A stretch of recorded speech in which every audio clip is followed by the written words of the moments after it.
Assalamualaikum warahmatullahi wabarakatuh. Kali ini kami akan menyampaikan pilih air PDAM atau pilih air sumur.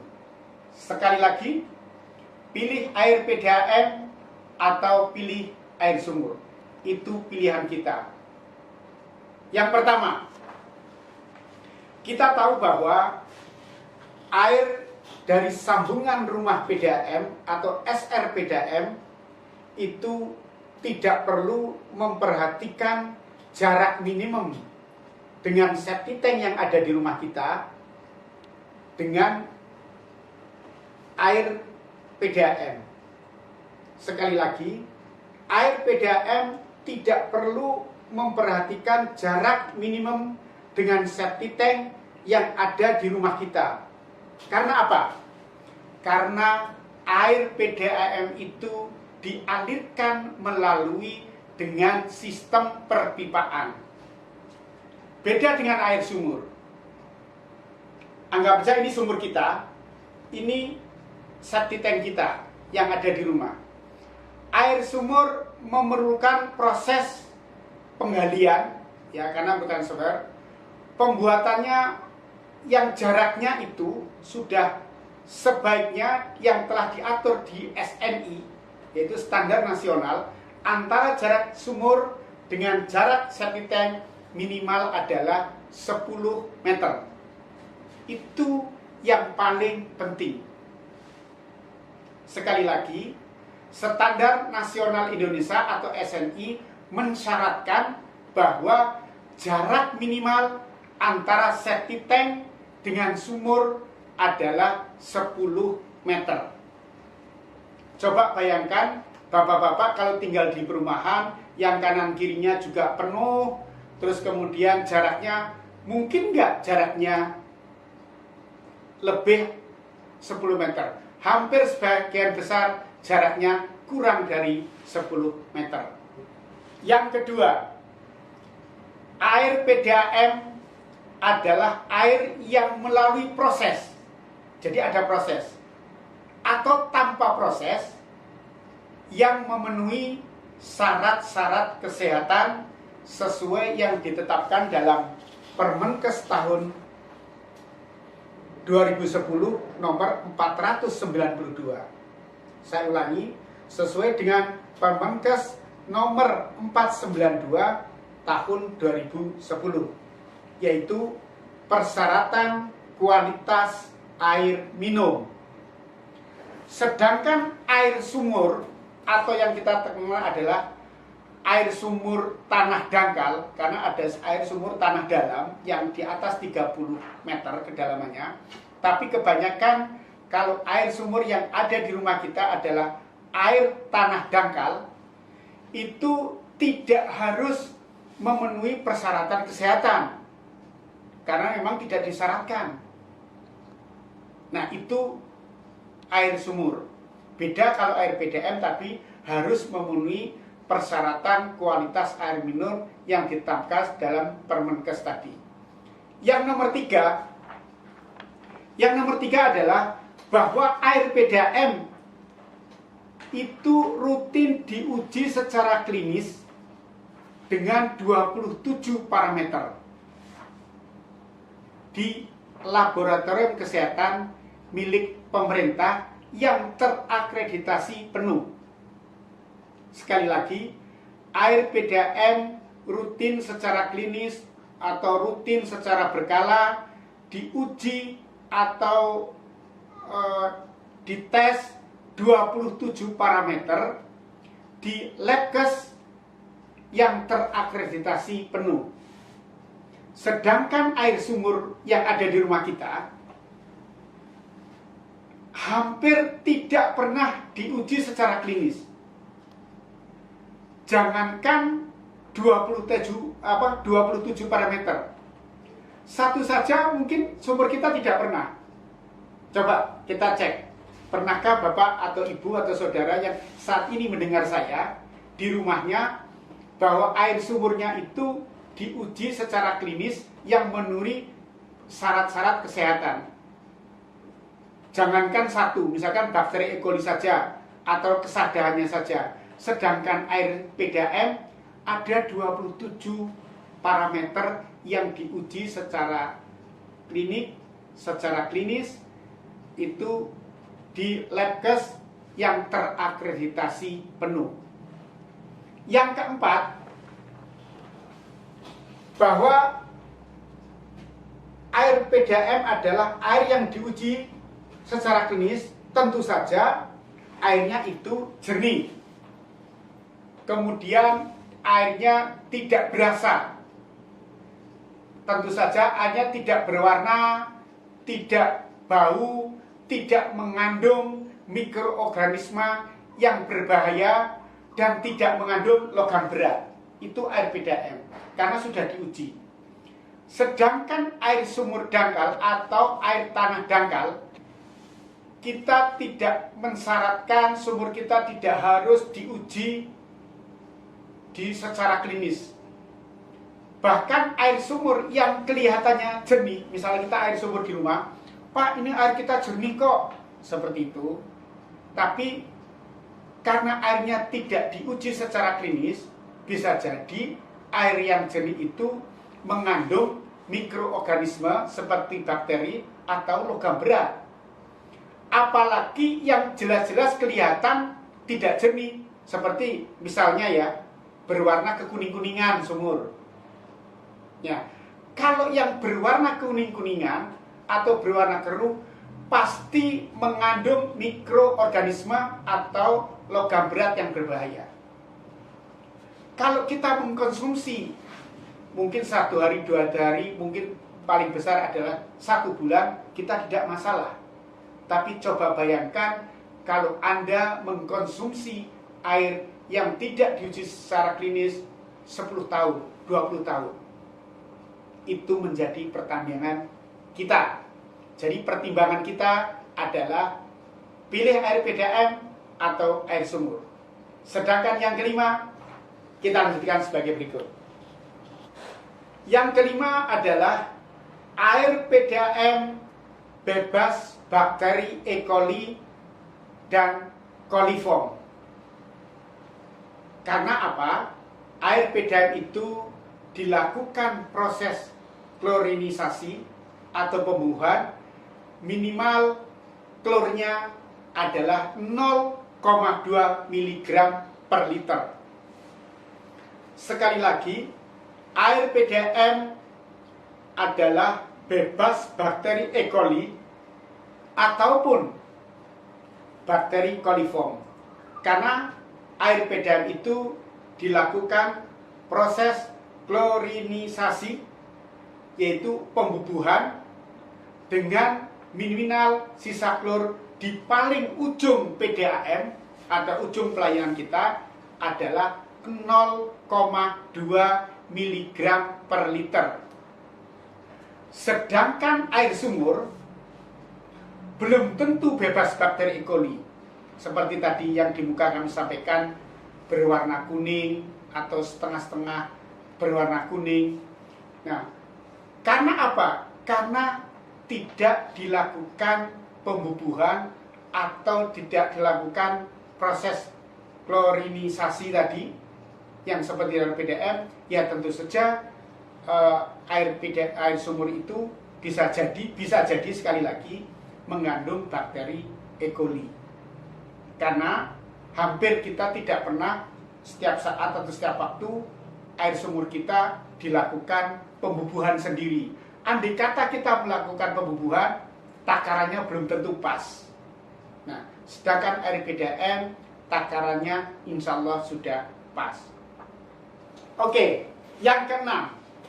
Yang keenam, bahwa air PDAM itu didistribusikan atau disalurkan melalui jaringan perpipaan yang tidak terhubung atau terputus dengan septic tank yang ada di sekitar kita atau di sekitar rumah kita, sehingga dapat dijamin bahwa air PDAM tidak tercemar bakteri E. coli dan coliform. Sedangkan air sumur yang berjarak 10 meter saja dari septic tank. Saya pernah mengikuti semacam seminar waktu itu pas Hari Air Sedunia, bahwa septic tank dengan sumur yang jaraknya 10 meter dan sumur itu atau septic tank itu sudah dibeton selama 10 tahun, bakteri E. coli bisa tembus. Sekali lagi, meskipun jaraknya sudah 10 meter dan itu sudah dibeton, apabila kira-kira 10 tahun, apalagi 12 tahun, apalagi lebih, dimungkinkan bakteri E. coli itu dapat menembus dinding beton itu. Karena dinding beton ukurannya hanya berapa meter, sentimeter, sedangkan bakteri E. coli itu ukurannya mikron, kecil sekali, sehingga memungkinkan tembus dinding beton yang dibuat di rumah kita.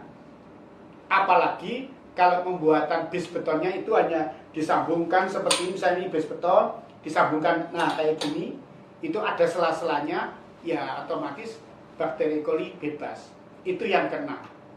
Sedangkan yang ketujuh adalah air PDAM itu didistribusikan melalui jaringan perpipaan yang terpusat. Sekali lagi, yang terpusat, sehingga mengoperasikannya kepada warga tidak perlu menggunakan energi listrik. Karena air PDAM sudah terpusat. Misalkan ini PDAM, ini rumah warga, sudah tidak perlu memerlukan bantuan listrik. Sedangkan air sumur yang ada di rumah kita, ialah kalau dulu ada di kerek seperti ini, tapi sekarang mayoritas kalau orang yang menggunakan air sumur pasti menggunakan pompa air, sehingga memerlukan tambahan energi listrik. Itu bedanya. Sedangkan yang kedelapan, bahwa air PDAM diambil dari air permukaan tanah. Termasuk misalkan air sungai itu air permukaan. Dan hulu mata air. Karena mata air berada pasti di atas, tidak ada mata air di bawah. Dari hulu mata air. Sehingga tidak mengganggu ketersediaan air tanah. Sekali lagi, air PDAM itu diambil dari air permukaan dan dari hulu mata air, sehingga tidak mengganggu ketersediaan air tanah. Beda dengan air sumur. Air sumur itu diambil langsung dari air tanah. Jika pemakaiannya tidak diatur dengan baik, bisa jadi ketersediaan air yang ada di tanah di lingkungan kita bisa terganggu. Apalagi mereka yang membuat sumurnya di bor, itu bisa ganggu. Oke, itu yang ke-8. Kita lanjut yang ke-9.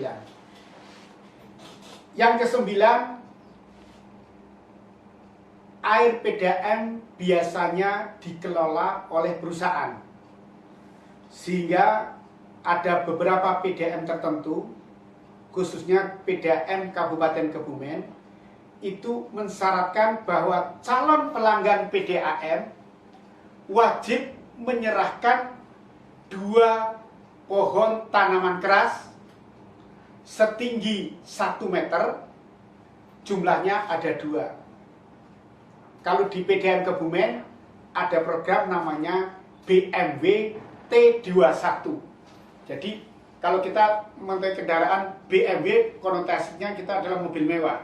Tapi di Kebumen, khususnya PDAM Kebumen, BMW T21, B-nya Banyu, M-nya Mancur, W-nya Wite, T-nya Tukul. 21, 2 tanaman setinggi 1 meter. Jadi setiap calon pelanggan yang baru di PDAM Kebumen wajib menyerahkan pohon tanaman keras 2 setinggi 1 meter. Sedangkan masyarakat pengguna air sumur tidak ada mewajibkan harus menanam pohon tanaman, sehingga PDAM secara tidak langsung menjaga kelestarian lingkungan, menjaga netralitas lingkungan antara air yang kita ambil dengan penghijauan yang ada di lingkungan kita. Yang terakhir, yang ke-10, lah ini memang bahwa air PDAM belum tersedia di daerah terpencil karena keterbatasannya jaringan perpipaan PDAM. Sekali lagi, air PDAM itu ada keterbatasan di daerah terpencil karena terbatasnya jaringan perpipaan PDAM. Sedangkan air sumur itu masih sangat memungkinkan di daerah terpencil karena luasnya area yang ada di daerah kita. Itulah 10 pilihan bahwa kita menggunakan air PDAM atau menggunakan air sumur. Bagi masyarakat yang sudah ada jaringan PDAM, kami sangat mensarankan dan kami sangat menghimbau, jadilah pelanggan PDAM. Sekali lagi, bagi masyarakat yang di depan rumahnya sudah ada jaringan PDAM, jadilah pelanggan PDAM atau jadilah pelanggan perunda air minum. Apalagi mereka yang berada di kota atau masyarakat perkotaan, biasanya sudah tersedia jaringan PDAM. Karena air PDAM tidak terpengaruh oleh jarak septic tank yang satu dengan septic tank yang lain, sumur yang satu dengan sumur yang lain, limbah yang satu dengan limbah yang lain, karena air PDAM itu melalui jaringan perpipaan, sehingga tidak tercemar oleh bakteri E. coli atau tercemar bakteri coliform yang sangat mengganggu tumbuh kembang khususnya anak-anak dan kesehatan pada diri kita. Gunakanlah air PDAM. Karena apa? Air PDAM itu sudah, yang pertama, sudah teruji secara klinis, kemudian airnya tidak bau, tidak berasa, tidak mengandung mikroorganisme yang berbahaya seperti bakteri E. coli dan coliform, tidak mengandung logam berat, airnya tidak berbau atau tidak bau, tidak berasa, sehingga air PDAM airnya sehat dan menyegarkan. Terima kasih, semoga bermanfaat. Wassalamualaikum warahmatullahi wabarakatuh.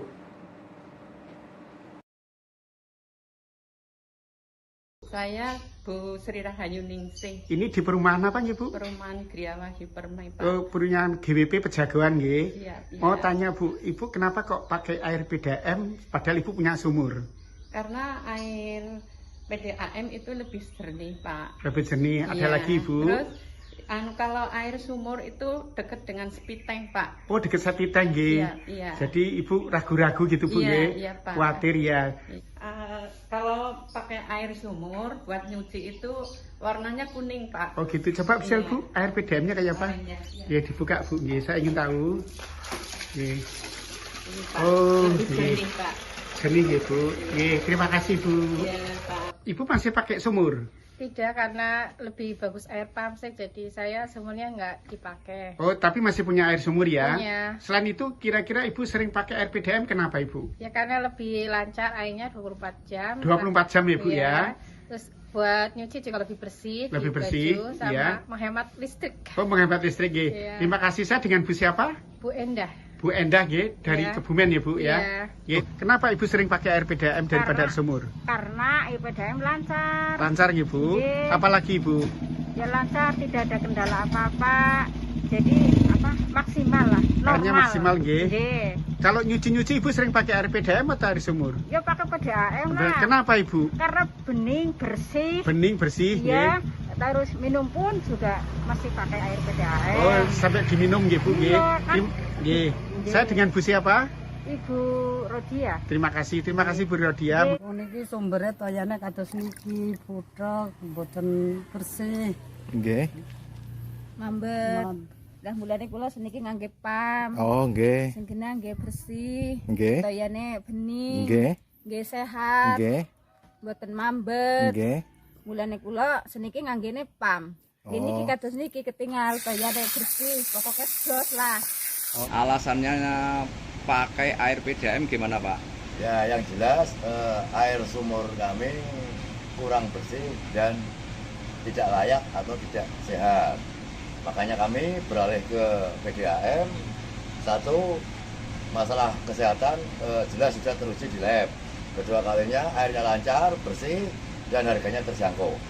Menurut Mbak gimana air PDAM, Mbak? Airnya bersih, jernih, dan sudah teruji kesehatannya. Oh gitu ya. Iya. Kalau air PDAM menurut saya itu bersih mas, airnya jernih. Saya kan jualan ya, saya buat masak juga pakai air pam, soalnya airnya itu bebas dari bakteri E. coli. Oh gitu ya, nggih. Semenjak saya pakai PDAM, airnya jernih, bening. Sebelumnya kan saya keluarnya kalau pakai sumur sendiri airnya bau, nggak bisa dimasak. Sekarang semenjak pakai ini, alhamdulillah bisa dipakai buat cuci baju, buat diminum. Gitu. Saya memilih air PDAM karena airnya jernih dan sudah di lab dari kesehatan. Kenapa Ibu memilih air PDAM daripada air sumur, Ibu? Perkenalkan saya Heti dari Desa Demengsari, Kecamatan Kayak. Saya memilih air PDAM karena air PDAM itu jernih, bersih dan bebas dari bakteri E. coli namanya ya Pak. Kemudian kalau air sumur di daerah sini tuh rata-rata kuning terus bau Pak. Gitu. Kenapa Pak Bapak sering menggunakan air PDAM? Air PDAM itu lebih mudah dan sekali waktu langsung ngalir. Sementara air sumur ini masih menggunakan listrik dan juga debit air kadang tidak mencukupi. Kalau sumur kan sudah nggak saya pakai karena sudah berbau. Kalau PDAM tuh berkualitas, sudah lab sama airnya bagus dan jernih. Nah, ya Pak, alhamdulillah saya jernih, tenan-tenan apa-apane lah pokoknya kepenak. Kayane sing sumur nggih niku kados niku. Oh niki nggih, Bu. Lumut butek nggih. Airnya jernih, bersih dan menyegarkan. Terutama pelayannya bagus di wilayah Hadimulyo. Hidup ini pilihan. Aku memilih sukses. Hidup ini hanya sekali. Yang sekali aku memilih bahagia. Bahagia kuncinya sehat. Ingin sehat, gunakan air PDAM.